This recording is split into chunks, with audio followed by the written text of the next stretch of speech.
नमस्कार, हार्दिक स्वागत और अभिनंदन है आपका मेरे चैनल शास्त्र मंथन में। यदि यह वीडियो आपको अच्छा लगे तो कृपया अंत तक देखें और लाइक और सब्सक्राइब जरूर कर लें। श्रीमद् भगवद गीता जो महाभारत के भीष्म पर्व से ली गई है, भीष्म पर्व के 25 से लेके 42 अर्थात ये जो 18 अध्याय हैं वही श्रीमद् भगवद गीता कहा जाता है। गीता भगवान श्री कृष्ण के मुख से कहा गया एक अमृतमय ग्रंथ है, विश्व का एकमात्र ऐसा ग्रंथ जो स्वयं भगवान ने कहा है। और यह ग्रंथ केवल अर्जुन के लिए कहा नहीं गया है, बल्कि किसी भी धर्म जाति संप्रदाय के किसी भी प्राणी मात्र के लिए गीता उपादेय है। अगर वो पढ़ता है तो उसको अपने प्रश्नों का उत्तर इसमें सहज ही प्राप्त होता है। श्रीमद् भगवद गीता के 700 श्लोकों में जीवन का मर्म और जीवन का सार वर्णित है। कहते हैं कि गीता चारों वेदों का सार संग्रहित करके उपस्थित हुई है। गीता उपनिषद रूपी जो गाय है उसका दुहा हुआ दूध के रूप में कही जाती है। कहते हैं कि उपनिषद है गाय, कृष्ण है उसको दुहने वाले, अर्जुन है उसका बछड़ा, और जो गीता रूपी अमृत निकला है वही वो दूध है जिसे पीकर गीता पढ़ने और सुनने वाले जीवन में सदा उन्नति करते हैं, जीवन का मर्म समझते हैं और मोक्ष की ओर जाते हैं। गीता के जो अध्याय हैं 18, वह प्रत्येक अध्याय योग कहा जाता है। पहला अध्याय है अर्जुन विषाद योग।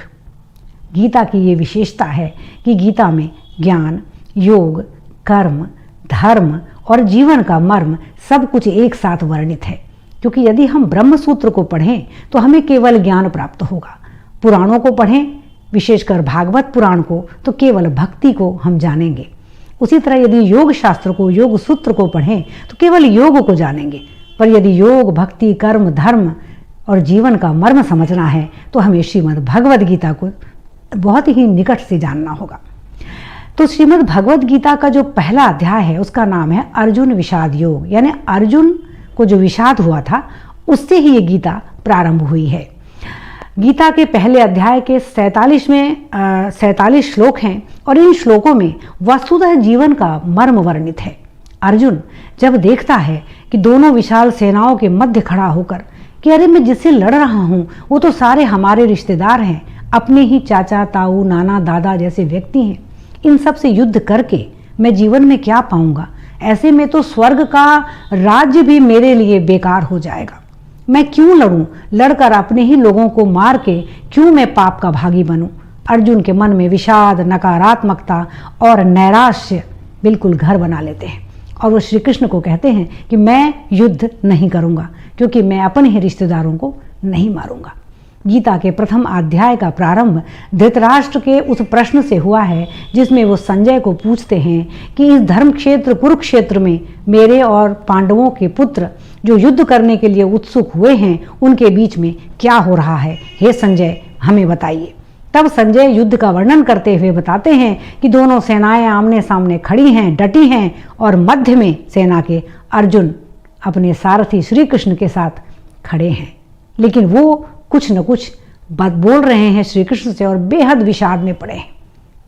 कथा यह है कि अर्जुन साफ साफ मना कर देते हैं कि मैं अपने ही संबंधियों को नहीं मारूंगा।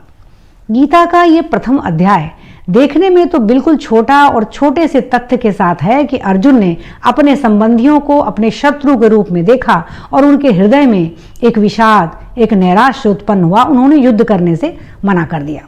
पर यहाँ विशिष्ट तथ्य यह है जो गीता हमें बताती है, जो जीवन का मर्म हमें सिखलाती है, वो ये है कि संपूर्ण जीवन प्रत्येक व्यक्ति का एक युद्ध ही तो है। संपूर्ण जीवन एक युद्ध है। कई बार ऐसी परिस्थितियां आती हैं जब इंसान युद्ध से विरत होकर हारने लगता है।